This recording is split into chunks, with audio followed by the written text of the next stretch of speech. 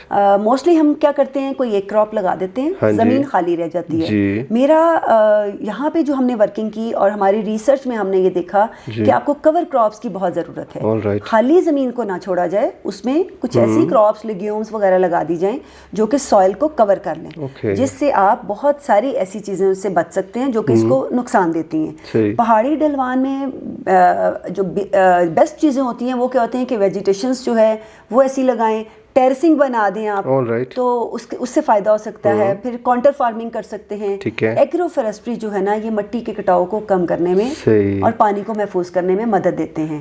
اس کے علاوہ اگر ہم بات کرتے ہیں بایو ڈائیورسٹی کے حوالے سے, تو بایو ڈائیورسٹی کے لیے ہمیں جو ہے جو یہاں کے پودے ہیں, یہاں کے پھول ہیں, یہاں کے پلانٹس ہیں, ان کو اور جو پولینیٹرز کی ہیبیٹیٹ ہے ان کو محفوظ کرنا چاہیے تاکہ بایو ڈائیورسٹی جو ہے یہ مینیج کی جا سکے. اس کے علاوہ آپ نے بات کی ہے پیسٹ مینجمنٹ کے حوالے سے, تو پیسٹ مینجمنٹ کیونکہ میرا اپنا ڈپارٹمنٹ انٹومولوجی, ایک بہت اسپیسیفک ورڈ آ جاتا ہے پیسٹ کا, تو پیسٹ مینجمنٹ کے حوالے سے میں آئی پی ایم کو زیادہ مؤثر اور جو ماحول دوست طریقہ ہوتا ہے یہ سمجھتی ہوں کہ یہ ماحول دوست طریقہ ہے. اس میں کلچرل پریکٹسز آ جاتی ہیں, بایولوجیکل پریکٹسز آ جاتی ہیں, پیسٹ کی مانیٹرنگ آ جاتی ہے, اور بینیفیشل انسیکٹس کا تحفظ شامل ہے. جبکہ پیسٹیسائڈ کا استعمال صرف ضرورت کے مطابق بہت کم کرنا چاہیے. ہماری کوشش ہونی چاہیے کوئی ہم بایو کنٹرول چیزیں یوز کریں تاکہ ہم پیسٹیسائڈ سے بچا سکیں اور ہم پیور آرگینک چیزوں پہ کام کر سکیں. تو میرے خیال میں یہ سب سے اہم یہ ہے کہ مقامی جو ہمارے یہاں کے کسان ہیں, یہاں کی کمیونٹی ہے, ان کو اویئرنیس, ان کو سیمینارز, ان کو ٹریننگز کرانی چاہیے تاکہ وہ بھی اس سے فائدہ لے سکیں. صحیح. تو ڈاکٹر صاحبہ ماشاء اللہ اتنا وقت ہو گیا آپ کو, 5 سال ہو گئے یہاں کام کرتے ہوئے, کوئی ایسی ایگزامپل میرے ناظرین کو آپ بتا دیں جو آپ نے 5 سالوں میں ریجنریٹیو کی اپروچ کو سامنے رکھتے ہوئے آپ کی نظر سے گزری, یا جو پریکٹس آپ نے کی. میرے خیال میں سب سے زیادہ یہ ہے کہ بی کیپنگ جو ہے, بایو ڈائیورسٹی کنزرویشن جو ہے, یہ مقامی لوگوں کی روزی روٹی کے درمیان ایک مضبوط تعلق پیدا کر سکتی ہے. اسپیشلی جو یہاں کے لوکل لوگ ہیں ان کو اگر صحت مند شہد کی مکھیوں, پھلدار پودوں اور قدرتی ویجیٹیشن کی معاشی اہمیت کا احساس ہو جائے تو میرے خیال میں قدرتی وسائل کے تحفظ میں زیادہ دلچسپی لے سکتے ہیں یہ لوگ. تو بی کیپنگ میرے خیال میں گلیات کے لیے, کیونکہ یہ پولینیٹر ہے اور سب سے امپورٹنٹ پولینیٹر ہے جو آپ کی فوڈ کو بڑھاتے ہیں, آپ کی ییلڈ کو بڑھاتے ہیں, آپ کی کوالٹی کو اچھا کرتے ہیں. تو میرے خیال میں بی کیپنگ جو ہے نا, اگر اس کو بھی پکڑا جائے تو لوکل کمیونٹی جو ہے شہد کی پیداوار کے ساتھ ساتھ اور بہت ساری پروڈکٹس بنا سکتے ہیں. فار ایگزامپل بی ویکس کی کینڈلز بنتی ہیں, وہ مارکیٹ کر سکتے ہیں. ایک ٹورسٹ کا ہب ہے مری. اس کے علاوہ ڈفرینٹ جو ہے ان کی اسکن بام, لپ موئسچرائزر, ماسکیٹو ریپیلنٹ, یہ چیزیں بنا سکتے ہیں. تو یہ ڈفرینٹ پروڈکٹس ہیں جو یہ سیل آؤٹ کر سکتے ہیں اور ان کی مقامی جو لوکل ان کی انکم ہے اس میں اضافہ ہو سکتا ہے. تو میرے خیال میں ریجنریٹیو ایگریکلچر میں میرے حساب سے جو, کیونکہ میری فیلڈ ہے, میں چاہتی ہوں کہ بی کیپنگ جو ہے وہ سب سے امپورٹنٹ رول پلے کرتی ہے اور لوگوں کی اس کی اویئرنیس اور اس میں کام کرنے کی ضرورت ہے. اچھا ڈاکٹر صاحبہ, آپ فرسٹ ٹائم آئیں جب مری, 5 سال پیچھے چلے جاتے ہیں, تو اس وقت مری کی کلائمیٹ کیسی تھی اور آج کل کیسی ہے؟ بہت زبردست سوال کیا سر.